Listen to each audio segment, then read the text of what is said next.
The average rent in our country hitting an all-time high in the month of May, topping $2,200 a month for the first time ever.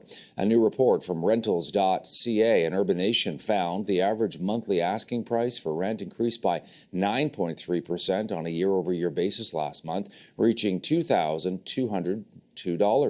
Vancouver, considered and always has been, and once again is, the most expensive city. The average rent there, take a look, $2,671. In Burnaby, just outside Vancouver, $2,500. Toronto, $2,479. Mississauga to the west, $2,339. And in North York, just north of Toronto, $2,287. Gives you a sense of some of the most expensive places in our country. Let's bring in Carolyn Whitzman. She's a housing researcher, author. Good to see you. Appreciate your time today. Hi, Todd. Hey, what's the takeaway for you looking at these prices? It's just shocking, isn't it? I'm looking at a studio apartment in Vancouver, average asking rent over $2,300. A three-bedroom in Toronto, average asking rent over $3,700. It really is at a crisis point. Completely unaffordable to low and moderate income households. Yeah, a lot of demand, not enough supply, I guess, right? Yes, absolutely. So there has been influx of residents in larger cities. There has been a slowdown in construction. The sort of short-term solutions are pretty limited. There have been times in the 1940s, in the 1970s, again during COVID, when the federal government was pushing provinces for rent freezes. I think that would be one thing considered. In the medium term, building as much purpose-built rental, but especially non-market purpose-built rental. So there was an announcement yesterday, a positive announcement about co-op rental housing being supported by the federal government. There needs to be a lot more of that.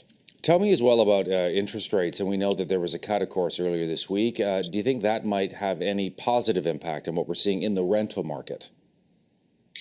Well, not immediately. And really what we're seeing in BC and particularly in Ontario are really record high rates of evictions, followed by what's called vacancy control, which is setting rents at a new level that keeps up with the market. The problem is that the market is not meeting the needs of low and moderate income people who rent anymore, and so there needs to be a little bit of intervention in the market beyond the very welcome relief in interest rates. Yeah, what would you like to see? What do you think is a even a short-term solution here to try and mitigate some of the problem here?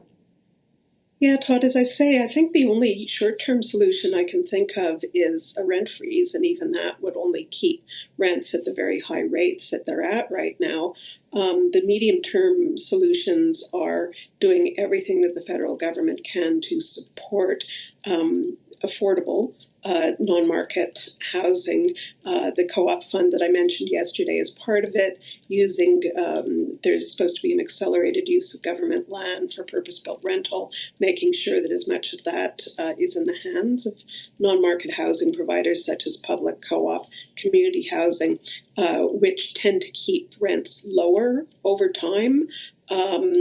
But those are all things that aren't going to provide, unfortunately, immediate relief to renters facing that level of sticker shock when they're trying to find an apartment. Carolyn, as always, thanks for taking a bit of time for CTV to give us your take on this story. Much appreciated. Thanks, Todd. Take care. Carolyn Whitzman.